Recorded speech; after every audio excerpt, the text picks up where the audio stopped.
안녕하세요. 굿모닝 성공투자의 아침 김은수 앵커입니다. 자, 우리 굿모닝 성공투자의 아침에서는요. 매주 월요일부터 금요일까지 그리고 아침 6시부터 7시까지 팍스경제TV의 최고의 증권 전문가들과 함께 주식 투자에 유용한 팁을 드리고 있습니다. 자, 최근 주요 시황이나 업종 분석 그리고 종목 분석이라든지 핫한 주식 시장의 이슈를 분석을 해드리고 있습니다. 자, 주식 투자에 반드시 필요한 기초 교육부터 심화 교육까지도 진행을 하고 있는데요. 방송 내용에 대한 질문이나 방송 자료, 분석 자료가 필요하신 분들은요. 여기 하단에 나와 있는 노란통 메신저를 통해서 누구나 무료로 받아가 보실 수가 있습니다. 자, 하단의 안내와 같이 노란통 메신저를 실행하시고요. 오픈 채팅방 검색을 누른 다음 하단에 안내되어 있는 오늘 방송을 진행하시는 전문가님의 키워드를 입력하셔서 검색하시거나 만약 그게 너무 귀찮다 하시는 분들이 계실 겁니다. 자, 오른쪽 하단에 나와 있는 QR코드를 이용하시면 되는데요. 자, 스마트폰을 꺼내셔서 카메라를 실행하시고 이 QR코드를 가져다가 대시기만 하시면 바로 입장이 가능합니다. 자, 입장하셔서 방송 보고 왔어요 라고 하시면서 교육 자료 그리고 시황 자료 그리고 종목 상담까지 다 편하게 받아 가보시길 바라겠습니다. 자, 본 방송은 녹화 방송입니다. 일정 부분 시차가 있을 수 있다는 것을 감안해 주시고 시청해 주시길 바라겠고요. 자, 우리 굿모닝 성공투자의 아침에서는 팍스경제TV의 전체 증권 전문가님들 중에 수익률이 가장 좋은 메인 간판 전문가님들만 나오고 있습니다. 자, 오로지 수익률 상위 랭크자들만 이 굿모닝 성공투자의 아침에 출연할 수가 있기 때문에 우리 시청자 여러분들께 많은 도움이 되실 거다라고 믿고 있습니다. 자, 그럼 오늘 방송을 해주실 우리 전문가님 바로 만나보러 가실까요?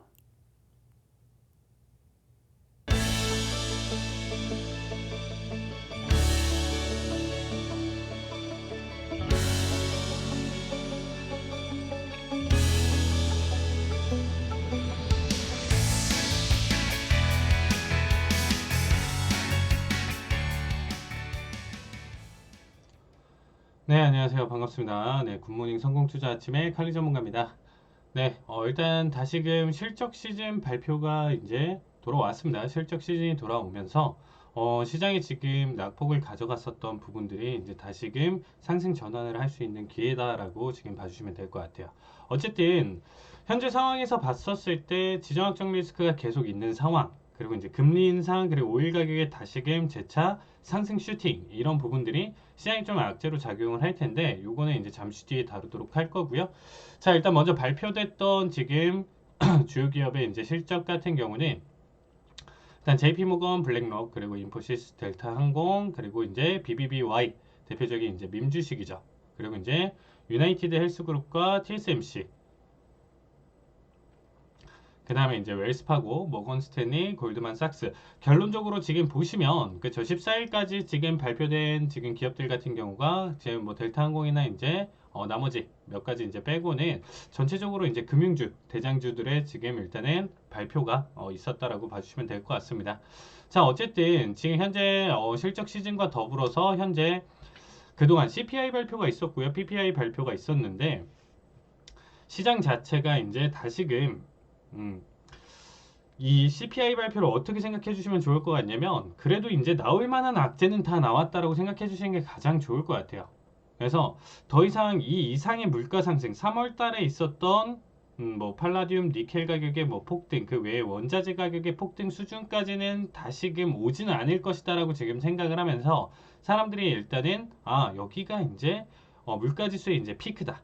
이제 최고점이다라고 생각하고 더 이상 이 이상 오를 만한 요소나 내용 자체는 좀 힘들고 거기에 따라서 이제 금리 인상도 계속적으로 가져가고 있으니까 얘가 고점이다라고 생각하면서 지금 저점 매수세, 어떻게 보면 길적 반등이 이루어질 수 있는 상황, 거기서 더불어서 봤을 때 기업들 실적 발표까지 있기 때문에 자, 일단은 여러분들이 보고 계시는 월요일부터 해서 한 주간의 추세는 나쁘진 않을 것이다, 저는 이렇게 지금 바라보고 있습니다. 자, 일단은 전체적으로 지금 봤었을 때 뱅크 오브 아메리카랑 이제 찰스 슈압, 그리고 이제 존슨앤존스, 로레알, 그리고 넷플릭스가 이제 18일, 19일 날 발표가 있고요. 로키드 마틴, IBM, 에스브로 같은 경우는 19일 날 발표가 있을 예정입니다. 자, 그러면 지금 봤을 때 시장에서 일단 가장 좀 중요한 내용 자체를 좀 해석을 하면서 봐야 되겠죠.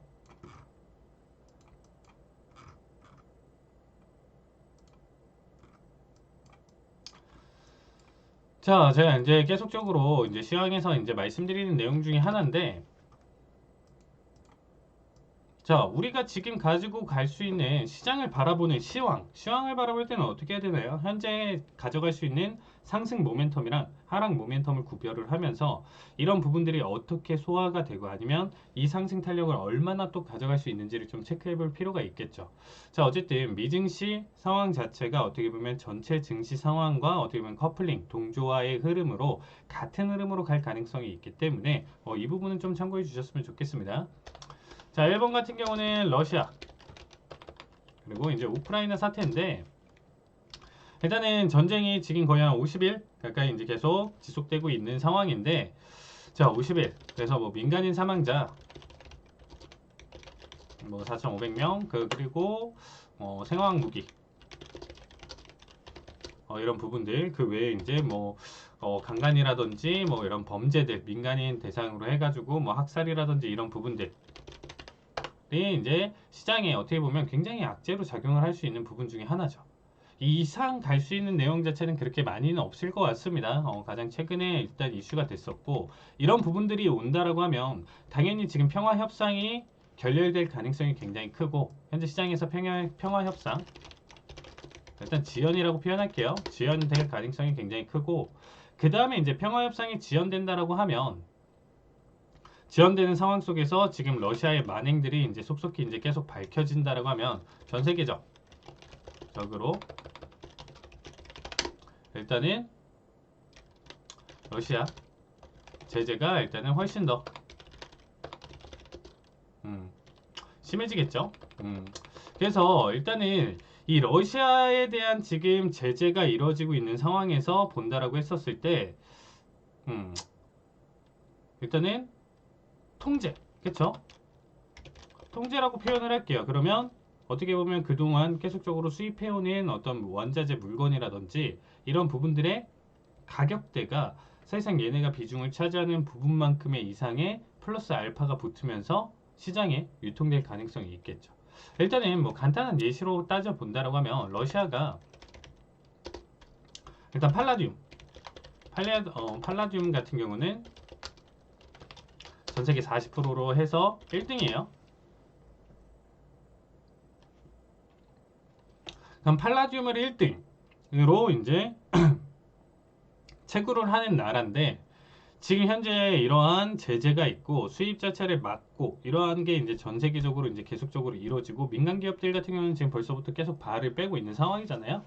이런 상황들이 이제 계속적으로 지속된다라고 하면 러시아의 팔라듐 가격 때문에라도 40%에 대한 생산량이 줄어들 것이고, 그에 따라서 가격대가 원래 이제 유지됐던 가격대보다 40% 이상 급등할 가능성이 있겠죠.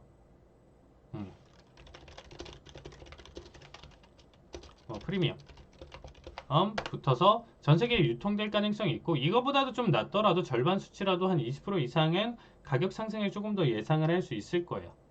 그래서 더 장기화 될 가능성이 있고, 일단은 전쟁이 종결이 되더라도 일단은 이러한 러시아 제재 같은 경우는 계속적으로 이루어질 수가 있겠죠. 이미 만행을 펼쳤으니까 전 세계를 대상으로 그렇게 하지 말라 하고 있었던 상황이고, 민간인 사상자나 이런 부분들이 계속 발생했기 때문에 아마 이러한 제재들은 장기간에 걸쳐서 좀 지속될 가능성이 있다라고 생각해 주시면 되겠습니다. 자, 2번은 뭔가요? 자, 그러면 2번 기준으로 봤었을 때 이제 또 시장의 악재라고 지금 표현할 수 있는 게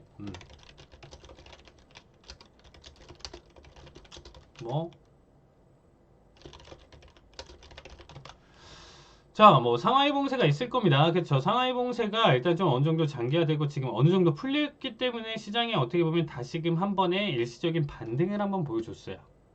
부분적으로 이제 해제를 보여주면서. 하지만 이러한 지금 상하이 봉쇄가 장기간에 걸쳤기 때문에 일시적인 충격은 상하이에 갔었겠지만, 이 부분 자체가 어떻게 보면 일단은 공급만 쇼크로 다가오겠죠. 결국에는 이 기간 동안의 만큼의 생산량이라는 게 절대적으로 존재를 할 텐데, 이 부분이 밀려서 결국에는 뭐 수출이나 이런 부분들이 막히고, 그러면 그거를 받아서 2차 가공 생산, 3차 가공 생산하는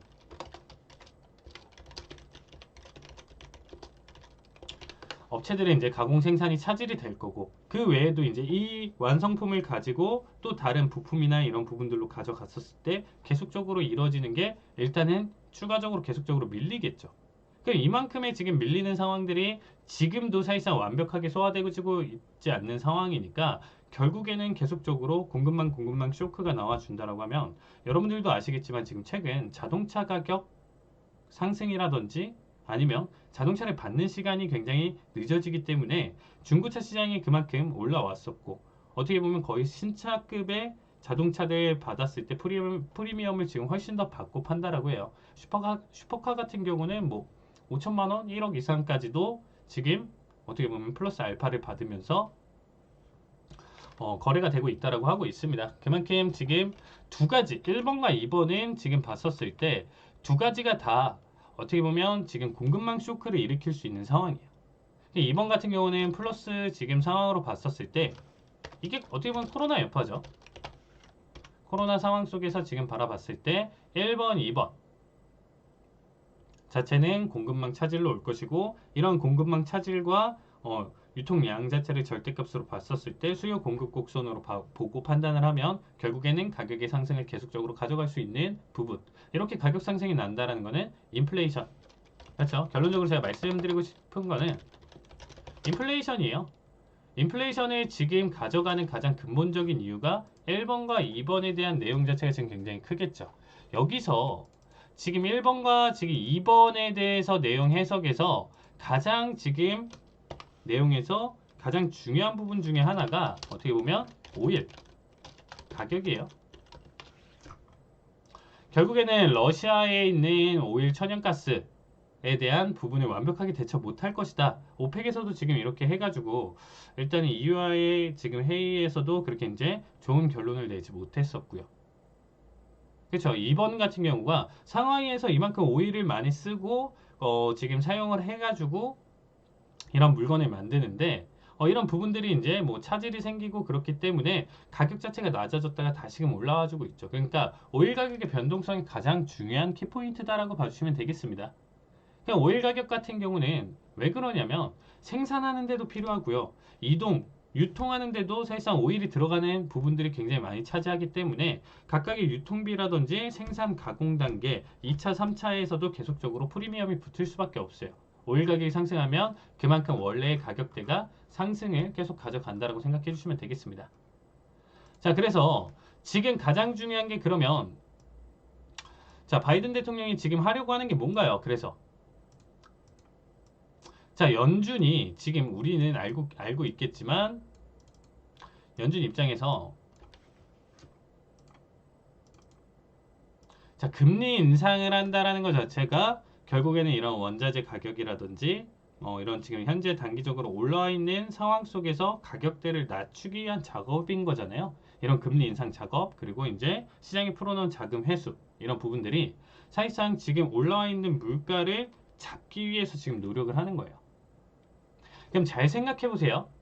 자, 인플레이션을 잡기 위해서 기존에는 시장에 자본이 많이 풀렸으니까 그만큼 자본 회수 그리고 금리 인상 유동성을 막아주면서 어떻게 보면 지금 현재 물가 상승률을 잡겠다가 원래 메커니즘인 거죠. 근데 원인 자체가 지금 다르죠. 인플레이션의 상승에 대한 원인 자체가 1번과 2번이 굉장히 크게 다가오고 있기 때문에 단순히 지금 현재 금리를 계속적으로 50bp 그 이상까지 올리고 연속적으로 계속 그렇게 보여준다라고 했었을 때 갑자기 코로나가 종식이 되고 상하이 봉쇄가 풀리고 그 다음에 러시아, 우크라이나 협상이 다 되면서 모든 게 안정적으로 돌아올까요? 그런 상황이 올 수가 연출이 안 되는 거죠. 근본적인 이유가 다르다라는 거예요. 어느 정도의 지금 가격은 낮출 수는 있겠지만 그 이상의 지금 가격을 낮출 수 있는 상황이 아니에요. 단순히 지금 현재 증시 상황이나 이런 부분들만 악재로 작용할 거고, 금리 인상에 대한 우려로 어떻게 보면 계속적으로 이제 기술주 중심의 이제 나스닥 개발이나 이런 부분들로 계속적으로 대출을 가져가고 있는 기업들에게만 타격이 갈 뿐이지 실질적인 지금 현재의 근본적인 인플레이션을 잡을 수 없다라는 거예요.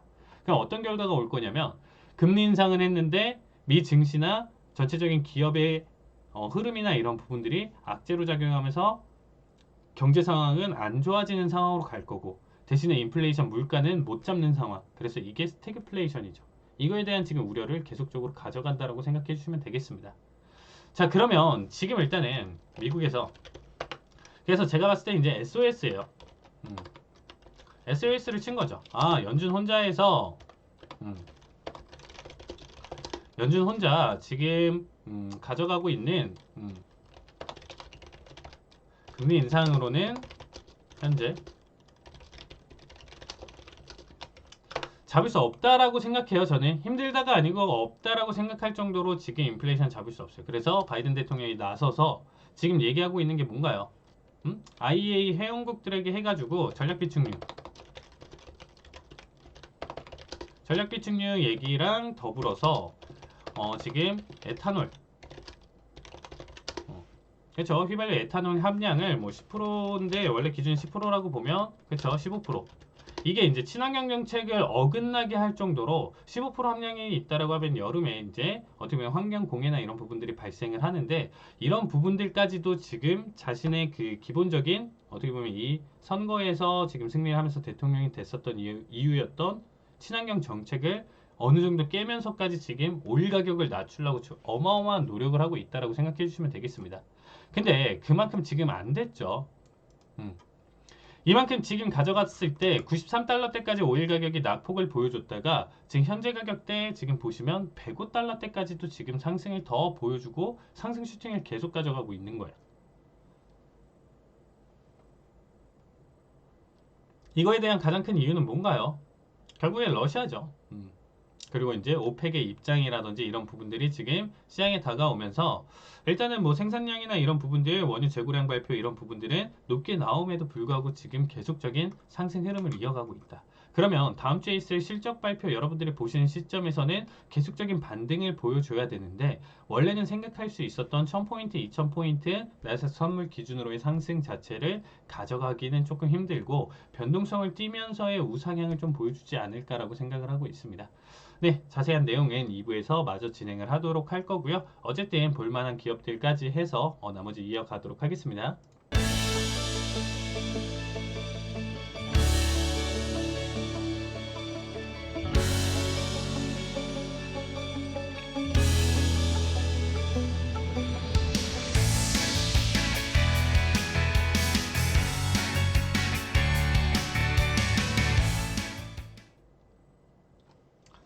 자, 2부 마저 진행하도록 하겠습니다. 그래서 지금 현재 나올 수 있는 가장 큰 악재가 1번과 2번이 완벽하게 좀 소화가 된다라고 했었을 때, 자, 1번이 소화되면서 어떻게 보면 그래도 시장에 일시적인 반등이 나올 수 있고요. 2번이 지금 소화가 된다라는 거는 어느 정도 이제 코로나 자체가 이제 위드 코로나로 이제 우리도 거의 이제 완벽하게 넘어가는 상황이잖아요. 거기서 이제 좀 더불어서 어느 정도 이 부분, 2번 같은 경우는 조금 더 빠르게 해소가 될 수 있는 부분이고, 이 부분이 좀 소화가 된다라고 했을 때 시장 자체의 반등을 한 번 더 생각해 볼 필요가 있는 타이밍이다라고 봐주시면 될 것 같습니다. 그래서 지금 현재 상황에서 봤었을 때는 오일 가격의 상승이 계속적으로 뚜렷하게 나와주고 있는 상황이 가장 큰 악재로 생각해 주시면 될 것 같아요. 그래서 좀 오일 가격이 잡히는 움직임이 다음 주부터 일단 좀 나와주면 일단은 지금 현재 실적 시즌과 더불어서 봤었을 때는 괜찮은 흐름을 이어갈 수 있다라고 보고 있고요. 자, 만약에 뭐가 됐든 지금 오일 가격이 계속적으로 폭등을 어느 정도 가져간다라고 해도 120달러 이상까지만 올리지 않는 선에서 지금 100에서 110 사이 구간대만 좀 유지를 해준다라고 했었을 때는 그나마 지금 현재 실적 시즌과 더불어서 안정권을 충분히 가져갈 수 있는 상승 탄력을 보여줄 수 있는 자리값이라고 보고 있습니다. 자, 그래서 일단은 필요한 ETF, ETN이라든지 지금 종목들을 한번 좀 볼 필요가 있겠죠. 그래서 일단 좀 반등에 대한 관점을 좀 생각을 하면서 그동안 지금 작년 12월 말 아니면 올해 초 1월부터 해서 지금 긴 기간 동안 1월, 2월, 3월 지금 중순까지 해가지고 어떻게 보면 약 100일, 3개월 반 동안 시장 자체가 어떻게 보면 하락장세 추세를 굉장히 크게 이어갔었습니다. 그래서 일단 좀 낙폭을 많이 보여줬었는데 사실상 기업 자체가 좋고 상승 모멘텀이라든지 이런 부분들이 많이 가져갈 수 있는 종목들을 한번 지금 바라보고요. 자, 지금 일단은 먼저 이 팔라듐이에요. 팔라듐 PALL. 제가 방송에서도 계속 지금 원자재 그때 이제 말씀드렸을 때 계속 강조드렸던 종목 중에 하나인데, 자, 지금 보시면 현재 이제 일봉상 차트예요. 자, PALL 지금 왼쪽 위에 제 마우스 이제 표시되어 있는 이 자리값이 이제 티커명인데, 자, 이 종목 같은 경우는 지금 현재 220달러대까지 내려와 있는 상황입니다. 고점 같은 경우는 300달러대까지, 300 초반대까지 거의 지금 왔었던 구간에서 지금 낙폭을 크게 보여줬어요. 그러면 지금 패턴 상황에서 봤었을 때는 이거를 지금 해줄 패턴으로 보면서 추가적인 하락에 대한 관점을 더 지켜볼 수 있지 않을까라고 지금 보시는 분들도 좀 많이 계실 것 같아요. 분명히 배제할 수 있는 부분은 아니에요. 일단은 패턴적으로 지금 좀 봤었을 때 이러한 지금 구간대에 놓여 있으면서 이 낙폭을 가져간다라고 하면 여기서 이제 하락 자체를 훨씬 더 크게 키워갈 수 있는 자리값으로 봐주시면 될 것 같습니다. 근데 일단 지금 팔라듐에 대한 가격 자체도 워낙 지금 작년부터 해서 가격 변동성이 지금 움직임 폭이 굉장히 컸었어요.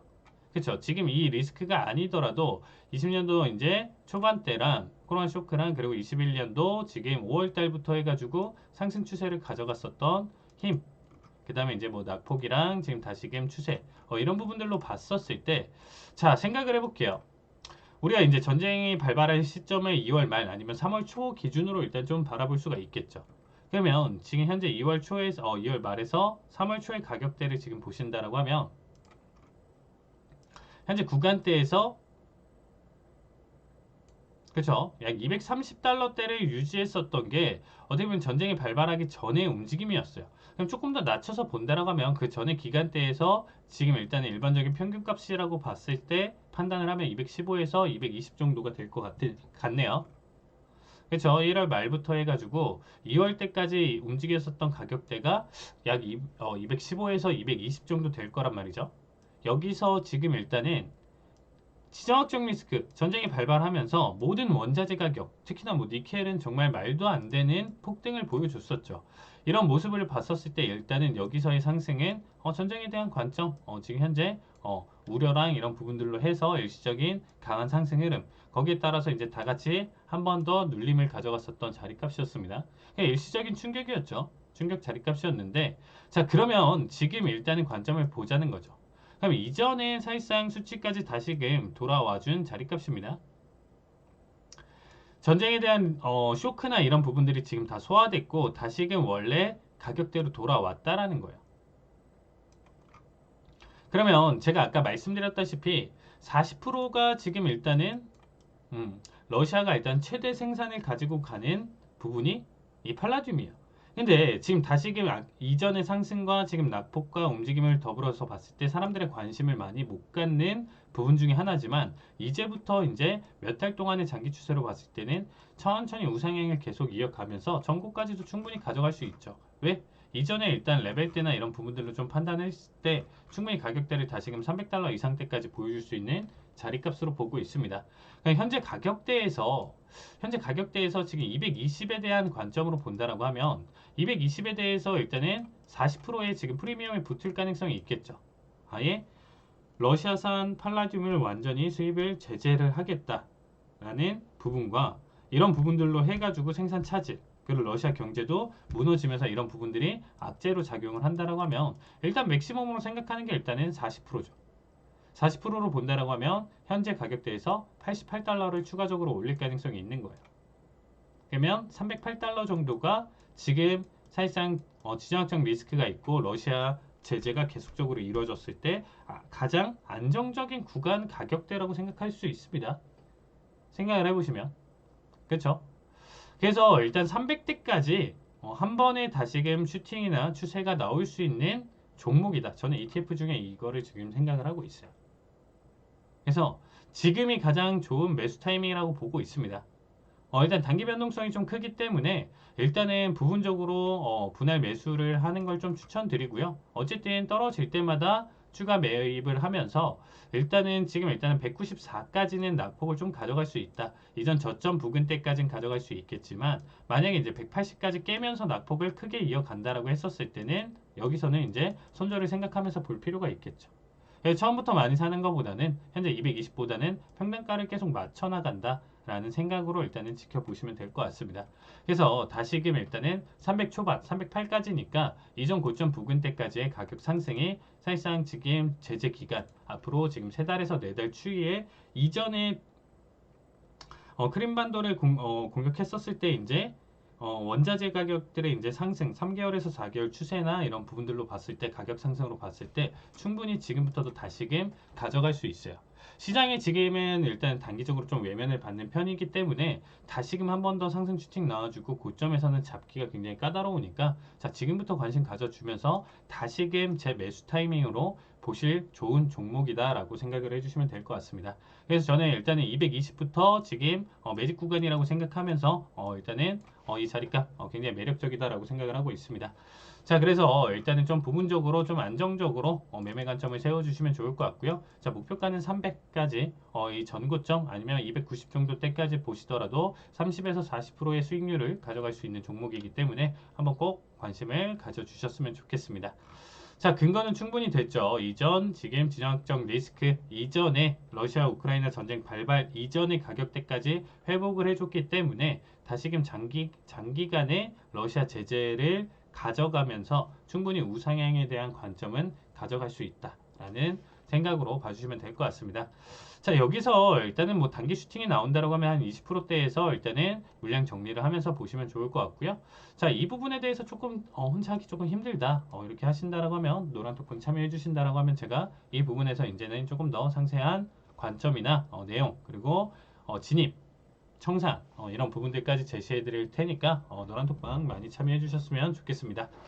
자, 일단은 볼만한 지금 ETF는 지금 말씀드렸던 PLL이고요. 자, 다음으로 일단 좀 볼만한 기업 중에 하나는 DBA예요. DBA. 어떻게 보면 곡물 가격의 상승은 계속적으로 보여줄 수밖에 없겠죠. 자, 지금 전 세계 3대 곡창지대가 지금 다 망가지고 있는 상태예요. 3대 곡창지대 본다라고 하면 미국 프레리, 그렇죠? 그리고 이제 이번에 그렇죠? 자, 미국 프레리랑 지금 아르헨티나 그리고 이제 우크라이나 그렇죠? 이렇게 세 가지죠. 세 가지인데 일단은 지금 미국 같은 경우는 이번에 기록적인 가뭄을 기록하면서 지금 본다라고 했었을 때 올해 어쨌든 생산량이나 이런 부분들이 많이 떨어질 가능성이 있고 사실상 지금 뭐 우크라이나 같은 경우는 뭐 파종 자체를 할 수가 없는 상황이기 때문에 전체적인 어떻게 보면 종합 선물 세트라고 얘기를 드렸습니다. 근데 일단 조금 아쉬운 부분 중에 하나는 2월 말부터 생겼던 지정학적 리스크가 발생했을 때 20.6달러인데 단기 급등을 보여준 게 22.6달러예요. 그러면 저점 대비 이 강한 상승 슈팅이 나와줬음에도 불구하고 10%의 수익률을 가져가기는 조금 힘들다. 그럼 지금 구간대도 그렇고 낙폭도 그렇고 지금 나머지 원자재들의 지금 고점 대비 낙폭이나 퍼센트는 어마어마했었는데 이거 같은 경우는 지금 사실상 뭐 떨어져도 5%, 다시 올라도 뭐 5%, 그리고 10%이 정도 추세만 지금 좀 보여주고 있습니다. 근데 정말 꾸준히 상승을 하고 있다라고 봐주시면 돼요. 현재 구간이 이렇지만 가격 상승은 지금 현재 인플레이션에 대한 관점으로 봤었을 때 어떻게 보면 지금 바닥권 코로나 쇼크 때부터 해서부터 지금까지 꾸준히 오르는 ETF 종목이다라고 봐주시면 될 것 같습니다. 자, 그래서 얘 같은 경우는 지금 티커는 DBA고요. 티커는 DBA고 지금 꾸준한 상승으로 봤었을 때 아직까지도 상승 여력이 있고 조금 더 안정적인 투자를 원하시는 분들 같은 경우는 장기간에 걸쳐서 지금 이 곡물 가격 특히나 올해 자체가 계속적으로 생산량이나 이런 부분들의 악재를 가져갈 수밖에 없기 때문에 조금 이렇게 단기 변동성을 너무 크게 가져가는 걸 싫어하시는 분들은 이 종목을 한번 보시면 좋을 것 같아요. 대신에 그만큼 수익률이나 이런 부분들도 크게 가져가기는 조금 힘들다라는 관점으로 지켜봐 주시면 좋을 것 같습니다. 그 외에 일단은 뭐 보일이라든지 이런 부분들은 어마어마하죠. 특히나 이제 뭐 천연가스를 지금 천연가스 지금 가격을 주종하는 지금 ETF인데 뭐 지금 하루에 지금 뭐 봤을 때 10% 6%씩 계속적으로 상승 보여주면서 자, 저점 대비 얼마나 올랐나요? 자, 러시아 우크라이나 전쟁이 지금 발발을 하고 이전에도 한번 보여줬었는데 발발하고 나서 얘는 정말 꾸준한 상승을 보여줬습니다. 정말 37달러 하던 게 92달러까지 올랐으니까 일단 뭐 30달러 기준으로는 3배가량 오른 거고요. 뭐 40달러 기준으로도 2배 이상 오른 종목 중에 하나입니다. 천연가스 가격은 계속적으로 우상향이고 저는 이 부분은 추천드리긴 했었지만 일단은 왜 추천드렸었냐면 천연가스가 워낙 변동성이 심하기 때문에 선물로 대응하기는 사실상 정말 까다로워요. 선물 관점으로 대응하기는 조금 까다롭고 그렇기 때문에 지금 92.69 여기도 지금 일단 저점이 아닐 가능성은 있지만 이미 지금 반영된 게 너무 크죠.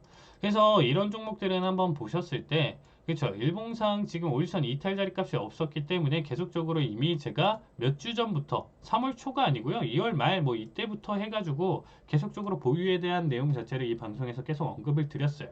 근데 언급을 드렸음에도 지금 그때부터 한번 보셨던 분들은 아마 그쵸 어느 정도 추세가 지금 확실히 꺾이지 않는다라는 관점으로 홀딩을 잘 보셨다고 하면 큰 수익을 보셨을 거라고 보고 있습니다. 자 어쨌든 보일은 이렇게 보여주고 있고요. 일단은 오일 가격 같은 경우는 최근에 그쵸 변동성을 좀 키워가면서 다시금 고점을 가져가고 있으니까 수렴 형태를 띄면서 보여주고 있습니다. 근데 이 가격이 상승보다는 오일 가격은 어떻게든 지금 미국에서 굉장히 가장 큰 노력을 하다 보니까 하방 압력을 굉장히 크게 가져갈 것으로 생각을 하고 있습니다. 왜냐면 금리 인상을 올리는데 지금 1970년대랑은 다르게 한 번에 단행을 하면서 20%의 금리를 올릴 수 있는 상황도 아니죠. 그렇게 되면 시장이 충격을 엄청 크게 보여줄 텐데 지금 현재 연준의 스탠스와 움직임은 시장 경제의 충격을 최대한 덜 주면서 금리 인상을 계속 가져가려고 하는 거예요. 그래서 사실상 작년 같은 상승장 흐름 자체를 이어갔었을 때 작년 말에 이미 그 전부터 해서 금리 인상은 조금 더 빠르게 단행을 했어야 됐어요. 그래야 인플레이션 나머지 원자재 가격들이나 이런 부분들이 안정화를 취하고 지금 같은 러시아 우크라이나 사태가 벌어졌어도 충분히 가격을 방어를 할 수 있는 자리값으로 갔었을 텐데 작년에 너무 손 놨던 거예요. 제가 봤을 때. 지금의 상승을 계속 즐기려고 했었던 분위기였지 않을까. 꺾이지 않고 미증시는 계속적으로 올라가는 이 부분을 즐기고 있었던 부분이었다. 조금 더 일찍 했어야 되는 부분은 있었지만 어쨌든 노력을 많이 하고 있고 뭐 원유 생산량 전략 비축률에 대한 내용 뭐 에탄올 이런 부분들까지도 지금 하고 이미 지금 어떻게 보면 기록적인 한파가 있었던 작년 같은 경우가 이제 겨울을 또 났기 때문에 오일 가격의 이제 어마어마한 상승 자체를 다시금 가져가기 조금 힘들 것 같아요. 그래서 제가 봤을 때는 오일 가격은 이제 낙폭을 가져가니까 이거는 이제 만약에 이제 보유하신 분 같은 경우는 지금을 좀 고점으로 보고 나서 청산 타이밍을 보시는 게 가장 좋지 않을까라는 생각이 들고 있습니다. 자, 2부는 여기까지 하고요. 나머지 3부도 일단 나머지 주요한 기업들 한번 체크를 하면서 진입 자리나 이런 부분들 보면서 마무리 보도록 하겠습니다.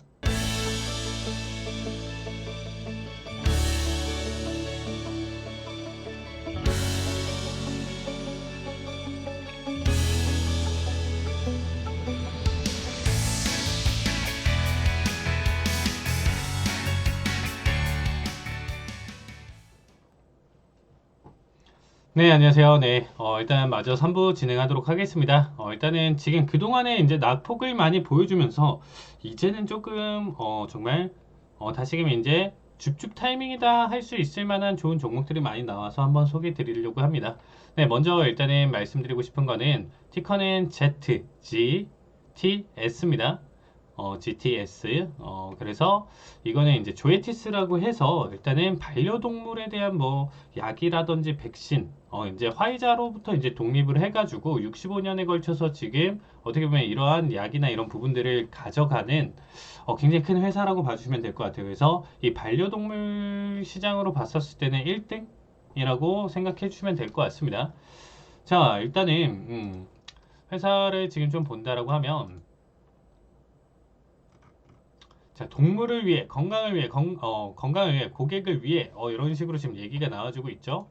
자, 뭐, 반려견 지금 뭐 보면 모든 제품들, 이런 게 이제, 사용할 수 있는 뭐 효능이라든지 용법, 용량, 이런 부분들이 이제 다 나와주고 있습니다. 근데 이런 부분들을 좀 강조드리고 싶은 게, 일단은, 어쨌든 대장을 찾았죠. 이쪽 시장이. 근데 우리나라도 지금 여러분들도 추세를 알겠지만 점점 더 1인 가구 그리고 이제 뭐 결혼이나 이런 부분들보다는 이런 반려동물, 반려묘, 뭐 반려견 이런 부분들 키우면서 일단은 1인 생활을 하려는 움직임이 굉장히 많잖아요. 저 역시도 아직 결혼을 안 했는데 자, 이렇게 지금 반려시장 이런 부분들이 계속적으로 지금 확대가 되고 있고 전 세계적인 추세로 봤었을 때는 계속적으로 상승을 할 수밖에 없다라고 생각을 하고 있습니다. 자, 근데 그거에 비해서 지금 봤을 때 얘 역시도 12월 말부터 해서 결국에는 이제 지수의 전체적인 흐름 하락으로 인해서 지금 낙폭을 크게 키워갔었는데 기업의 지금 가치라든지 이런 부분들은 아직도 충분히 상승 흐름을 가져갈 수 있는 종목이다라고 봐주시면 좋을 것 같습니다. 자, 그래서 최근에 일단은 뭐 이전의 상승과 뭐 더불어서 이제 계속적인 끝도 없이 지금 상승을 해온 기업이죠. 어떻게 보면 상승 탄력을 굉장히 크게 받고 강하게 지금 보여주고 있는데 자, 일단은 최근 움직임 작년 3월 1년 기준으로 해서 현재 지금 급등을 했다가 눌림자리 값이 지금 618 자리까지 왔습니다. 그래서 얘는 만약에 이제 계속적으로 지금 현재 구간대가 저점에 대한 관점으로 해서 상승 탄력을 보여준다라고 하면 최소 지금 189달러에서 지금 기준으로 보면 1차 안정적으로 청산 볼 수 있는 자리값으로 본다라고 해도 223달러대까지도 이제 볼 수가 있어요. 그러면 적어도 지금 봤을 때는 거진 그쵸? 한 20%에서 30% 사이대 이제 청산을 또 볼 수 있고 만약에 일단은 상승 탄력을 다시금 가져가면서 일단 뭐 코로나 쇼크 이후에서부터 상승 금리 인상도 어떻게 보면 일시적인 충격인 거지 큰 그림으로 봤을 때는 전체적으로 우리가 향후 5년 10년 이상까지 본다고 하면 꾸준히 우상향을 할 수 있는 부분 로 생각해 주시면 될 것 같습니다. 단기간에 걸쳐서 좀 보시기보다는 꾸준하게 이 기업 자체는 꾸준히 성장 가능성이 있기 때문에 우리가 단타성 대응을 여러분들이 가져가시는 걸 선호하시는 분들도 있고요. 뭐 장기 대응을 선호하시는 분들도 계실 텐데 이 기업은 조금 더 장기적인 관점을 한번 보세요. 5년, 10년 뒤에 과연 우리 세대들이 지금 현재 있는 세대들, 20대, 30대들이 과연 30대, 40대가 이제 넘어가고 40대, 50대가 넘어갔었을 때 정말 이 반려동물이나 이런 부분들이 정말 1인 가족 체제로 계속 1인 가구 체제로 갔었을 때 훨씬 더 시장 자체가 막대하게 커질 것이다라고 생각을 하고 있습니다. 자, 그러면 정말 이 기업에 대해서 지금 바라봤었을 때 가장 지금 이상적인 가격대까지 상승을 해준다라고 했었을 때는 저는 292달러대까지도 지금 보고 있어요. 그래서 지금 200달러 이전에 292달러까지 지금 상승 여력이 충분히 남아있는 기업에 대한 해석으로 볼 수 있고 이 이상의 뭐 몇 년간의 장기 걸쳐서 본다라고 하면 훨씬 더 그 이상까지도 볼 수가 있겠죠. 그래서 지금 가격대가 굉장히 좀 매력적이다. 현재 구간대가 지금 계속적으로 횡보 자리를 가져가면서 현재 이제 낙폭에 따른 지금 가격 조정을 충분히 보여줬고 추가적인 상승에 대한 관점이 있기 때문에 이 기업을 지금 일단은 먼저 추천드리도록 하겠습니다. 자, 티커는 ZTS입니다. 조에티스. 자, 요거 궁금하시면 정말 방송 한번 보고 좀 모르겠다 하시면 노란톡방 참여하시면 제가 다시금 설명드리는 시간 갖도록 하겠습니다. 자, 다음은 좀 봤을 때 뭐 로키트 마틴이나 이런 부분들은 지금 전쟁 리스크가 다시금 재조명되면서 상승 탄력을 꾸준히 이어가지고 있는 종목인데 요거는 너무 단발성이라고 생각해요. 전쟁이 이제 어떻게 보면 평화 협상이라든지 종식이 됐었을 때는 다시금 낙폭을 좀 크게 키워갈 수 있기 때문에 일단은 지금 들어가기는 조금 리스크가 있다라고 생각을 하고 있습니다. 자, 다음으로 좀 바라볼 게 찰스 리버 레버리터리예요. 제가 좀 발음이 좀 안 좋아서 좀 이해를 해주시고요. 이 찰스 리버 같은 경우는 현재 여러분들 임상 실험이나 이런 부분들을 계속 가져가고 동물 실험을 계속 가져가잖아요. 글로벌 제약사라든지 여러 가지 이제 대형 제약사 기업들 같은 경우가 이러한 거를 이제 가져가는데 생각해 보면 어떠한 약을 개발하고 그게 이제 가져가면서 임상 통과까지 이제 가져가면서 리스크는 분명히 존재를 해요. 그러면 이거를 임상 실험을 하기 위해서 어떠한 건물을 세우고 공장을 부지를 짓고 여기에 따른 뭐 생산 설비라든지 이런 부분들을 추가를 해주면서 일단은 가져가는 비용이랑 여기에서 이제 또 사용되는 뭐 여러 가지 뭐 인건비라든지 직원 고용이라든지 이런 부분들이 있는데 이러한 내용 자체를 얘네가 대행 서비스를 해준다라고 보면 돼요. 어느 정도. 그래서 이 기업 같은 경우는 그러니까 거의 지금 계속적으로 지금 뭐 FDA 승인을 받는 거의 뭐 80%, 뭐 95% 이상까지 봤었을 때 이 기업을 거치지 않고 갈 수가 없다라고 생각해 주시면 될 것 같습니다. 그래서 제가 봤을 때는 그래서 이전에 상승 탄력도 바닥에서 본다라고 하면 어마어마한 상승 흐름을 보여줬죠. 한 번에 지금 코로나 쇼크 이후서부터 100달러 초반 아니면 98달러 이 정도인데 100이라고 생각했을 때 4.5배까지 지금 원의 상승을 보여줬었던 기업입니다. 그만큼 상승 탄력을 많이 가져갔으니까 눌림자리도 이제 크게 보여줬던 기업 중에 하나겠죠. 그래서 지금 낙폭 자체를 절반까지 지금 보여주면서 이전의 상승폭을 일단은 절반가량의 지금 가격 조정을 보여줬고요.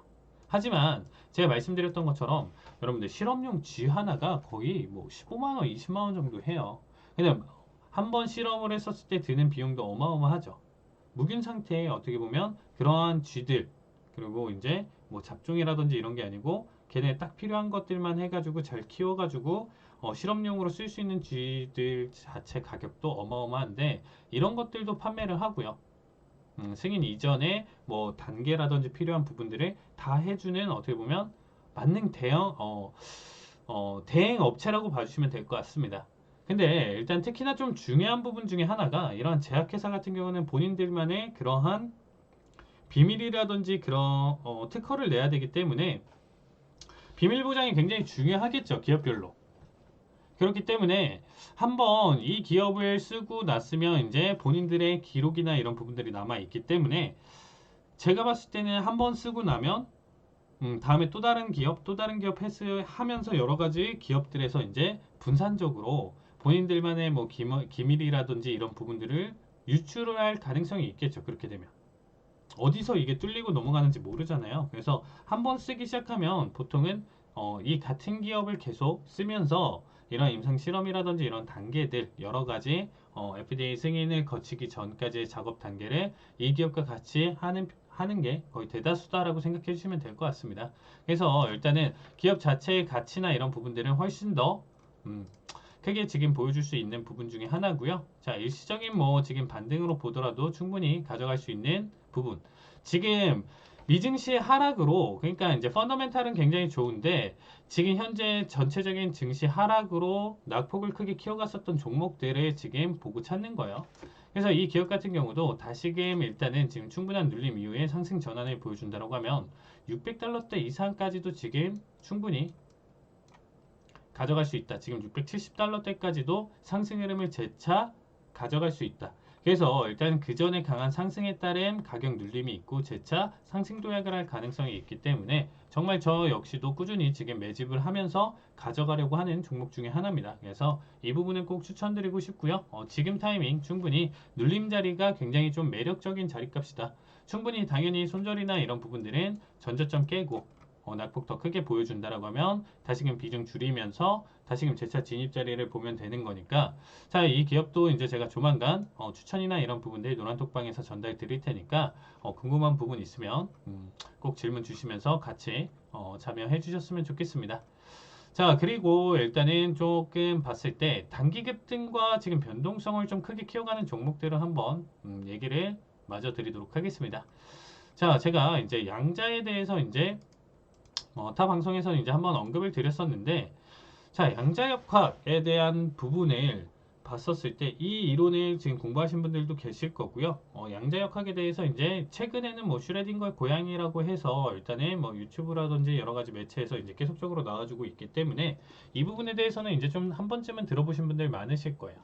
그러면 이 양자에 대한 부분으로 일단은 지금 봤을 때 뭐냐면 얘를 이용해서 양자에 대한 양자역학을 이용을 해서 이거를 지금 현재 슈퍼컴퓨터를 대처를 하려고 하는 움직임이 지금 보여주고 있는 겁니다. 그래서 양자 컴퓨터를 지금 개발을 하고 있는 상태인데 이 양자 컴퓨터는 단순하게 생각한다라고 하면 슈퍼컴퓨터, 얘가 이제 슈퍼컴퓨터고요. 얘가 이제 양자 컴퓨터라고 할게요.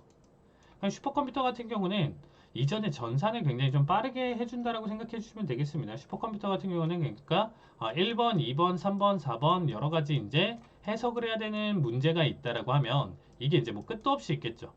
그러면 얘는 어떻게 하냐면 1번을 빠르게 처리하고 그 다음에 바로 2번 넘어가고 3번 넘어가고 이 속도를 보는 거예요. 1번부터 5번, 뭐 1번부터 뭐 100억 단위의 이제 처리를 각각의 얘 아니야? 그럼 얘 지우고 해서 여기 안에서 5번이 정답이야 해서 이런 식의 관점으로 찾아가는 과정을 간다라고 생각해 주시면 되겠습니다. 이 속도를 지금 빠르게 하는 게 슈퍼컴퓨터의 뭐 가격이라든지 성능을 지금 나타내 준다라고 생각해 주시면 돼요. 1번하고 2번, 2번하고 3번. 이 속도, 도약 속도를 빠르게 처리하는 게 지금 계속적으로 개발되고 있는 건데 어느 순간에는 그래도 한계가 부딪히겠죠. 양자 같은 경우는 뭐냐면 1, 2, 3, 4, 5번에 대해서 동시에 처리를 한 다음에 바로 5번이 정답이야. 나머지 아니고 이걸 한 번에 볼 수 있는 게 양자 컴퓨터의 개념이라고 생각해 주시면 되겠습니다. 그러면 이게 이제 정말 이론적이고 아직 양자 컴퓨터도 이만한 지금 뭐 단순히 몇 개에 대한 연산으로는 빠를 수는 있겠지만 정말 막대한 양의 지금 가져가는 연산 처리나 이런 부분들은 아직 기술이 부족하다고 해요. 그래서 얘가 이제 정말 상용화될 수 있을 정도로 이제 만들어지고 해준다라고 하면 슈퍼컴퓨터가 뭐 만약에 그냥 극단적으로 표현할게요. 제가 이제 조금 까먹어서 그런데 뭐 100억 년이 뭐 걸린다? 뭐 10년이 걸린다? 뭐 이렇게 해가지고 좀 말도 안 되는 수치가 나오는데 이만큼 연산 처리를 가정할 거를 뭐 30분 내에 처리를 할 수 있다라고 해요. 그만큼 이제 사실상 기술 개발이 된다라고 하면 이런 전산 처리 속도라든지 이런 부분들을 완벽하게 대처를 하고 훨씬 더 빠른 부분을 가져갈 테니까 미래에 어떻게 보면 가장 키워드로 어떻게 보면 대장으로 가져갈 수 있는 종목 중에 하나입니다. 그러면 양자 컴퓨터가 이렇게 빨라버리면 문제가 되는 게 뭐냐면 현재 쓰고 있는 우리의 지금 OTP 보안이나 이런 시스템 자체를 한 번에 무너뜨릴 수 있다라는 거예요. 그래서 여기에 따라서 양자 보안이라는 부분까지도 생기는 겁니다. 요거는 좀 내용 자체가 좀 어려울 수 있기 때문에 일단 좀 관련 기업 같은 경우는 뭐 구글, 마이크로소프트 할 것 없이 가져가고요. 뭐 대표적으로 일단 좀 볼 수 있는 거는 IBM. 최근에 지금 제가 봤을 때 이제 JP 모건 아니면 모건 스탠리인데 둘 중에 이제 여기서 이제 IB에서 얘는 이제 투자 지금 비중을 지금 매수 확대로 지금 놓을 정도로 얘는 이제 뭐 성장성이나 이런 부분들을 더 긍정적으로 보고 있습니다.